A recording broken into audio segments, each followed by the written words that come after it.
አንድ እንስሳ ከአውቶቡስ በላይ ይረዝማል ወይም ከጭነት መኪና በላይ ይከብዳል ብላችሁ ታስባላችሁ? ዛሬ ተፈጥሮ የፈጠረቻቸውን በአካል ብታገኙዋቸው አይናችሁን ለማመን የሚከብዱ ግዙፍ ፍጥረታትን ይዤ ወደ እናንተ ቀርቤያለሁ።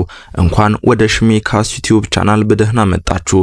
ይህንን ቪዲዮ እንደምትወዱት እርግጠኛ ነኝና ላይክ በማድረግ ይጀምሩ። ይህ አዞ በምድራችን ላይ ካሉ ትልልቅ ከሚባሉ የአዞ ዝርያዎች ውስጥ አንዱ ሲሆን ሳልትወተር ክሮኮዳይል በመባል ይታወቃል። ለዚህ መጠሪያ ምክንያት የሆነው ለመኖር የሚመርጠው ቦታ ሲሆን ብዙ ጊዜ ጨዋማ የውሃ አካላትን ምርጫው ያደርጋል። የዚህ አዞ ርዝመት 6.15 ሜትር ሲሆን ክብደቱ ደግሞ እስከ 2900 ፓውንድ ወይም 1315 ኪሎ ግራም ይመዝናል። አብዛኛውን ጊዜ በደቡብ ምስራቅ እስያ ውስጥ ይገኛል። የሚገርመው ደግሞ ይህ አዞ እስከ 70 ዓመትና ከዛ በላይ እድሜ አለው። ይህንን ግዙፍ ፍጥረት በእንስሳ ማቆያ ውስጥ ሲንከባከቡና አብሮ ሲጫወቱ ማየት ለተመልካቹም ግርምትን የሚፈጥር ተግባር ነበር። ይህንን ውሻ ለማለት ይከብዳል። ይልቁኑ የቤት ውስጥ ድብ ብንለው ይሻላል። በዓለማችን ላይ አሉ ከተባሉ በጣም ጠንካራና ግዙፍ የውሻ ዝርያዎች መካከል አንዱ የሆነው ካውኬሽያን ሺፐርድ ነው። መነሻው ከካውከስ ተራራዎች ሲሆን ለዘመናት በጎችን ከተኩላና ከድብ ሲጠብቅ የኖረ ዘብ ነው። ክብደቱ እስከ 80 ኪሎ ግራም የሚመዝንና ቁመቱም እስከ 1 ሜትር ይደርሳል። በሁለት እግሮቹ ተደግፎ የሚቆም ከሆነ ደግሞ እስከ 2 ሜትር ከ80 ድረስ ሊረዝማችሁ እና እናንተን በልጦ ከፍ ብሎ ሊታይ ይችላል። በንጽጽር ብንመለከተው ደግሞ ከ10 መደበኛ ውሻዎች ጋር ተመሳሳይ ነው። ይህ የውሻ ዝርያ በጣም ታማኝና ፍቅር የሚያስይዝ ሲሆን በዛው ልክ ደግሞ በጣም ኃይለኛና ፍርሃት የማያውቅ ነው። እሱ በሚገኝበት ቦታ እንኳን ሌባ ይቅርና ድብ እንኳን ለመግባት አይደፍርም። በዓለማችን ላይ ካሉ ዝርያዎች ሁሉ በመጠንና በክብደት አንደኛ የሆነው የእባብ ዝርያ ግሪን አናኮዳ ሲሆን በርዝመቱ ሬቲኩሌትድ ፓይተን ቢበልጠውም በክብደት ግን የሚወዳደረው የለም። እሱ እስከ 250 ኪሎ ግራም ሊመዝንና እስከ 9 ሜትር ደግሞ ሊረዝም ይችላል። ከአንድ ትልቅ አውቶቡስ ጋር እኩል ነው ማለት ነው። ይህ የእባብ ዝርያ መርዝ የሌለው ሲሆን ጠንካራና ኃይለኛ ጡንቻዎችን በመጠቀምና ተጠምጥሞ በማነቅ ነው የሚመገበው። አዕዋፋትን፣ አዞዎችን፣ አሳዎችንና ትልልቅ የሚባሉ እንስሳቶችን የሚወጥ ሲሆን እድሉን ካገኘ ሰውን ሁሉ ጨምሮ ሊመገብ ይችላል። ሌላው የሚገርመው ደግሞ አይኖቹና የአፍንጫው ቀዳዳዎች በራሱ አናት ላይ የሚገኙ ሲሆኑ ይህም ውሃ ውስጥ ተደብቆ ማየትና መተንፈስ እንዲችል ያስችለዋል። ስለዚህ ፍጡር አስፈሪነት ለማወቅ ከፈለጋችሁ አናኮዳ የሚለውን ቆየት ያለ ፊልም ልጋብዛችሁ። አህያና ፈረስ ተዳቅለው በቅሎ እንደሚወልዱ ሁሉ አንበሳና ነብር ሲዳቀሉ ላይገር የሚባል ልዩ ፍጥረት ይወለዳል። ላይገሮች የሚወለዱት በወንድ አንበሳና በሴት ነብር ግንኙነት ሲሆን በዱር ውስጥ ባላቸው ጠላትነት ምክንያት እንዲህ ያለ እንስሳ ባንመለከትም በሰዎች እርዳታ ግን ይህ ግኝት ተፈጥሯል።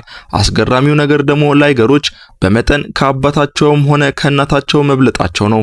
ቁመታቸው እስከ 3.3 ሜትር፣ ክብደታቸው ደግሞ እስከ 400 ኪሎ ግራም የሚመዝኑ ሲሆኑ ይህም ከሁለት ትልልቅ አንበሳዎች ጋር ሊመጣጠን ይችላል።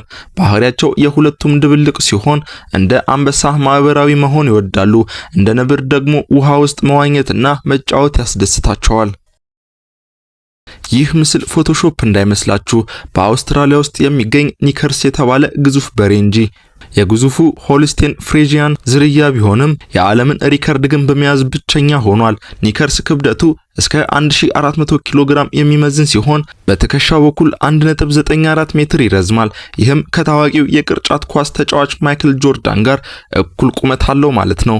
ባለቤቱም ኒከርስን ለስጋ አምራቾች ሊሸጠው ሞክሮ የነበረ ሲሆን ነገር ግን ቄራዎች በሬው በጣም ግዙፍ ስለሆነ በማሽኖቻችን ውስጥ ሊገባ አይችልም በማለታቸው ሳይታረድ ቀርቶ ለዚህ ክብር በቅቷል። ኢትዮጵያ ውስጥ ቢሆን ከመታረድ ይተርፋል ብላችሁ ታስባላችሁ?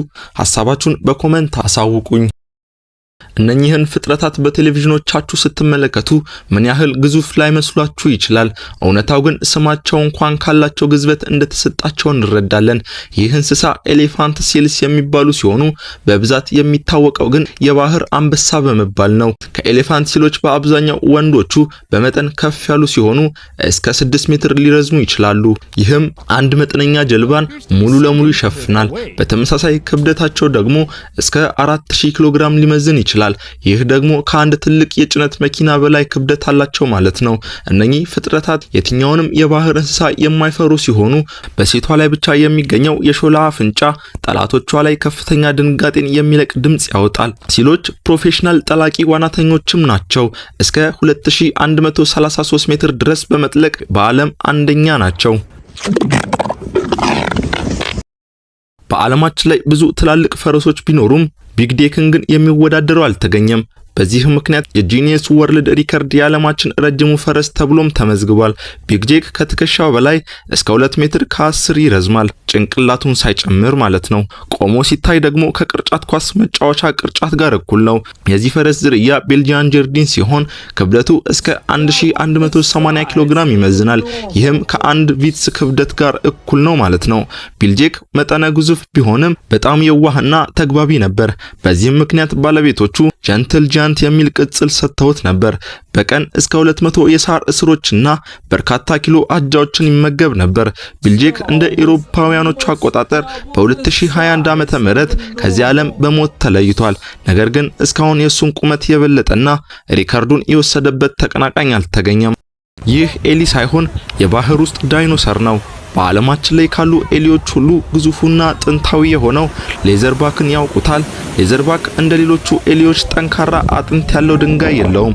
ይልቁኑ ቆዳ የሚመስልና የሚለጠጥ ወፍራም ጀርባ እንጂ። የሚገርመው ደግሞ እስከ 700 ኪሎ ግራም የሚመዝን ክብደት አለው። ይህ አስደናቂ ፍጥረት እስከ 1200 ሜትር ድረስ በመጥለቅ መዋኘት ይችላል። ሌላው የሚገርመው ነገር ሌዘርባክ እስከ 10000 ኪሎ ሜትር በማቋረጥ ውቅያኖሶችን ይሻገራሉ።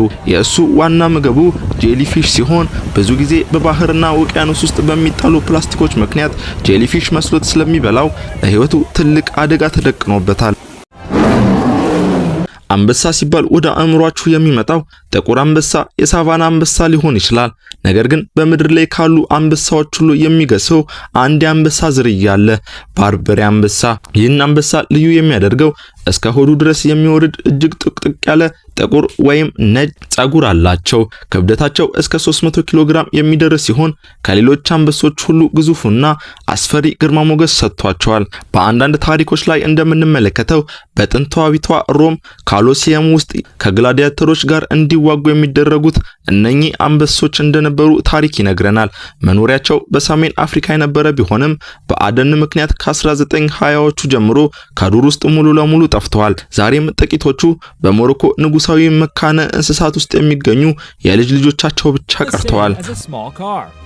በምድር ላይ ካሉ የየብስ አዳኝ እንስሳት ሁሉ ግዙፉ አዳኝ ማን ይመስላችኋል? ከፖላር ድብ ጋር የሚስተካከለው የአላስካው ኩራት ኮዲያክ ድብን ላስተዋውቃችሁ። እነኚህ ድቦች የሚገኙት በአላስካ ውስጥ የኮዲያክ ደሴቶች ላይ ብቻ ሲሆን ከሌሎቹ ግሪዝሊ ድቦች ተለይተው ለ12000 ዓመታት በደሴቱ ላይ በመቆየታቸው እንዲህ ተስፋፍተው ይገኛሉ። አንድ አዋቂ ተባት ዲያክ ድብ በኋለኞቹ እግሮቹ ሲቆም እስከ 3 ሜትር ይረዝማል። ክብደቱ ደግሞ እስከ 680 ኪሎ ግራም ሊደርስ ይችላል። ምንም እንኳን ስጋ ይበል ቢሆንም አብዛኛውን ጊዜ አሳና የተለያዩ ተክሎችን ይመገባል። የሳልመን አሳ ፍልሰት በሚኖርበት ወቅት ሰውነታቸው ለክረምት እንቅልፍ ለማዘጋጀት በብዛት ይመገባሉ። በመጨረሻም በውሃ ውስጥ ልክ እንደ ወፍ የሚበርር ፍጡር እንዳለ ከመናገሬ በፊት ይህንን ቻናል ሰብስክራይብ እና የምለቃቸው ቪዲዮዎች እንዲደርሱ የደወል ምልክቱን በማብራት አክብሮታችሁን አሳዩኝ። ይህ ለኔ ትልቅ ውለታ ነውና። ስመለስ ማንታሬ እጅግ ግዙፍ ፍጥረት ነው። የክንፎቹ ርዝመት ከአንዱ ጫፍ እስከ ሌላኛው 7 ሜትር ሊደርስ ይችላል። ክብደቱ እስከ 2000 ኪሎ ግራም። ምንም እንኳን ትልቅ ቢሆንም ስጋት የሚፈጥር ክፋት ግን የለውም። ሲበዛ በጣም ሰላማዊና ጸጥተኛ ፍጡር ነው። እንደ ሌሎቹ የሬ ዝርያዎች የሚዋጋ መርዛማ ጭራም የለውም። የሚመገበው በጣም ጥቃቅን የሆኑ የባህር ውስጥ ፍጥረታት ፕላንክተንም ብቻ ነው። ማንታሬ ከማንኛውም አሳ የበለጠ ትልቅ አእምሮ አለው። በጣም ብልህና የማወቅ ፍላጎት ያለው ፍጡር ሲሆን በውሃ ውስጥ ካሉ ዋኞች ጋር መጫወት ያስደስተዋል። እስካሁን አብራችሁኝ ስለሆናችሁ አመሰግናለሁ። እወዳችኋለሁ። ሰላም።